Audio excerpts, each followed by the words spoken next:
Merong mga tagahanga at taga-suporta itong si Vice Ganda na nagsabing siya na ang reyna ng GMA7 ngayon. Uy! Let's go!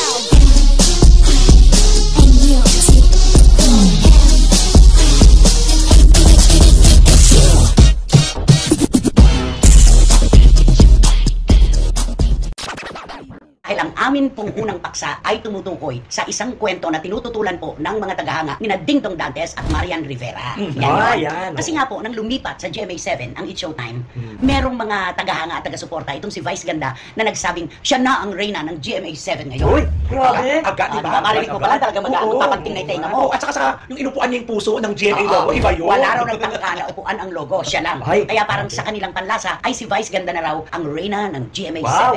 Ikaw muna. Good luck, Vice Ganda. Sa'yo, ano muna komento mo? Ay nako, di siyempre kung reyna siya, di ba dapat may king? Ay wala naman king eh. Siya lang kasi nag-isa doon eh. Di siyempre hindi siya reyna. At una muna, ang opinion naman talaga ng mga tagahanga ni Marian Rivera na itinuturing pong queen ng istasyon mula pa noon hanggang ngayon at wala pang pumapalit, wala pa pong nakakaagaw ng kanyang trono sa titulo na yan. Hindi siya maaaring maging reyna. Tama. Dahil saan man po nating usapan daanin, siya ay lalaki. Tama, diba? oo. At hindi rin naman siya po pwedeng maging king. Nagagalit ng mga fans ni Dingdong Dantes dahil siya ang king. Ay, oo. Wala siyang kalalagyan. Walang pupuntahan. Oo. Walang pupuntahan. Pasensya na. Kung maaalala po natin, ang comedy concert queen na si Ay de las Alas, lumipat po ng GMA7 mula sa Kapamilya Network. Siya din po ang tinuring natin at hanggang ngayon ay kinikilalang comedy concert queen. Nag-akyat po siya talaga ng sobrang laking pondo at salapi sa kabanang yaman ng ABS-CBN. Pero nang lumipat po siya sa GMA, meron po ba tayong narinig na pagkukunwari man lang o pagkamkam ng isang posisyon? Wala. Oo. Diba? Walang self-proclaimed. Oo. At in fact, ang tawag pa niya kay Marian Kambal. Yun yung bilang pagrespeto sa mga nauna doon na dinatnan niya na talagang ng reyna Oo, sa istasyon. Tama. Ako naman ay naniniwala na hindi si Vice Ganda ang nagsabing ako na ang reyna ng GMA7 ngayon. Hindi ako naniniwala dyan dahil hindi ko narinig, di ba? Wala akong naramdaman na sinabi niyang I am the queen of GMA7 now. Pero dapat tinitingnan din niyang mabuti yung kanyang mga taga-suporta, ang kanyang mga trolls, kung ano na ang mga ginagawa para nababantayan niya at hindi siya ang nalalagay sa alanganin. Totoo, kasi magre-reflect sa kanya lahat ng mga kilos ng kanyang mga keyboard warriors talagang magre-reflect talaga sa kanya. Di ba may kasabihan nga, tell me who your idol is and I'll tell you who you are. Yun na yun. Kaya ang tanong po nung mga tagahanga ni Marian Rivera at ni Dingdong Dantes, ha? Ano raw? Siya na raw ang reyna ng GMA7? Agad-agad? Parang gano'n. Ang bilis naman. At lagi nyo huwag niyong kalilimutan, walang masyado nag-welcome sa inyo mga artists ng GMA. At totoo po yan. Oo. Hindi man ipinaramdam ng harapan at lantaran sa inyo, nakakalat po ang impormasyon na maraming artista, mga homegrown talents ng GMA7 na hindi natuwa sa pagpasok ninyo sa GMA7. Alam natin ang katotohanan na yan. Diba? Totoo. Kaya wag na. Tama na yung ako ang reyna ng GMA7.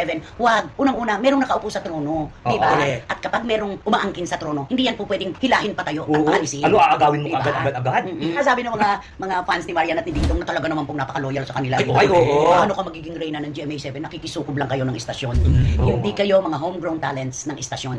Hindi kayo taga-riyan. Nakikisukob lang kayo sa payong nila. Ayan. Diba? Tama. Yan ang nga ba hirap eh, no? Yan ang hirap. Kasi kapag tayo nagsasalita ng tapos, merong ibinabato pabalik sa atin. Diba? Ang hirap na talaga kayo magsalita, kaya dapat talaga ngayon, sana natuto na siya. Oo, Ay, oo. dapat talaga. At saka sabi nga ng mga fans ni Dingdong at Marian, pati ng ating mga kababayan, umaariba na naman talaga yung kanyang kayabangan. Ako, inamin ko naman sa last episode natin, hindi nawala yun. Yun na siya, innate na yun eh. Ipinanganak siya kakambal na ng kanyang inunan, yung kayabangan. Pero kanyang atake kasi yan eh. Yung pagyayabang niya, yung pagiging hambog niya na sinasabi ng ating mga kababayan, pag-aralan po nating mabuti, may dahilan yun. Correct. Diba? Kung bakit niya inaangat ang kanyang sarili. May mga kulang po na dapat niyang punan. May mga butas na dapat niyang takpan. Kaya dapat ay unawain natin siya sa pagiging mayabang. Yun yun. Naintindihan natin siya. Naintindihan natin siya. Di ba talagang ganun na siya eh, di ba? Simulang naging host siya doon sa noon time show na yun. Talagang yun pa rin yun at yun pa rin ang mga tira. May enhance lang yan eh. Medyo mababago, pansamantala, para sa kanyang ikabubuti, sa kanyang imahe. Pero yun na siya eh. Hindi na natin siya mababago pa. Correct. Yun na yun. At saka itong mga keyboard warrior, ang sa amin po ay pinag-uusapan po namin, ayan na naman kayo, aaribal na naman kayo. Pakinggan po ninyo yung teksto ng aming ng usapan para malaman nyo kung saan kami nagmula. Hindi paninira po ito. At saka, Pinag-uusapan. hindi ho po pwede sa mundong ito na kung ano lamang ang gusto nyong marinig at mabasa at mapanood ang kailangan gawin ng kapwa nyo. Tayo po ay nabubuhay sa isang bansang malaya. Kayo nga po pinapabayaan namin na nang babash kayo. Although hindi naman po kami talaga naaapektuhan. Pero kami po ay nagbabalita para sa ating mga kababayan. Ang programang ito po ay hindi binuo para lamang sa inyo. Yun lang yun. Kaya huwag kayong pikon. At yung mga OFW po na SNNers at mga CFMers, huwag niyo pong sinasabihan ng masasakit na salita na, nako kayo dyan, yung mga binabati sa SNN na yan, mga katulong lang kayo sa iba't ibang bansa. Huwag kayong magpanggap. Grabe naman. Alam mo, napakasakit sa puso ko na tanggapin yan. Unang-una, ang mga OFW po, kahit ang pamahalaan ay sinasabi, sila po ang ating mga bagong bayani. Dahil po sa kinikita nilang dolyares na iniuuwi dito sa ating bayan, tayo po ay nakikinabang yan sa pamamagitan ng pagbibigay sa atin ng gobyerno ng pamahalaan na magandang buhay. Yes, ganon. Yun yun. At saka, ano po ngayon, kung sila yung mga kasambahay, walang lamang lamang wala pong lang. Ito po ay isang napakagandang trabaho, legal, marangal, oo. marangal na trabaho ang pagiging kasambahay. Ang mahirap naman po yung wala tayong ginagawa, wala tayong kinikita, hindi tayo nakatutulong sa ating bayan. Pero kung kayo po ay makapanlait, gano'n na lamang. Masakit yun para sa atin. Uy, totoo. Diba? Lalo pat alam naman natin kung ano ang mga trabaho nila. Yes, correct. Diba? Matataas po ang posisyon nila. Kaya lamang, katulad ng iba pa nating mga kababayan sa iba't ibang sulok ng buong mundo, gusto po nilang makatakas sa kalungkutan, gusto nilang maramdaman na wala po sila sa ibang bansa at nasa Pilipinas. Kaya sila po ay humahanga at nanonood pa rin ng mga talk shows. Correct. Diba? At saka sa programang ito, pantay-pantay po tayo. Yes. Yun ang aming gustong iparating sa inyo. Totoo yan, totoo yan. At saka pare-pareho po tayong Pilipino. Huwag niyo pong ilagay ang sarili ninyo sa napakababang level na dahil lamang po sa inyong iniidolo ay makikipagbakbakan po kayo sa kapwa niyo Pilipino. Hindi tama yan. Huwag Yes. dito. Tama.